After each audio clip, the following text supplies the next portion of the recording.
কিরে দিদি, আজকে তুই সবার আগে খেতে বসে গেছিস? হ্যাঁ, যে সবার আগে খেতে বসে কি নিয়ে খেতে বসেছিস? এই যে গরম ভাত। আর এটা হচ্ছে, এটা কি বলতো, এটা হচ্ছে তেলাপিয়ার যে মাথাগুলো আছে না, হ্যাঁ। এগুলো ভাজা, এগুলো খেতে খুব ভালো লাগে, ও বাবা। শুধু ভাজা। আর আর এটা হচ্ছে তেল পটকা, আর এই যে ডাল, আর এই যে তেলাপিয়া মাছের ঝাল। বাবা, তো এখন আমি প্রথমেই এই যে একটু তেল পটকা দিয়ে একটু নিয়ে নিই। পুরোটা খাবো না, আগে দেখি তেতো হয়েছে কি না। যদি তেতো হয় খেতে পারবো না। দেখি একটু খেয়ে কেমন হয়েছে।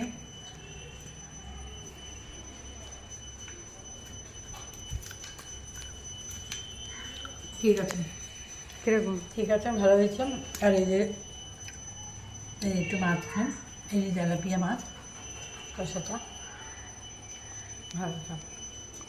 আজ তোর দুপুরের লাঞ্চ এটা? হুম, টাটা।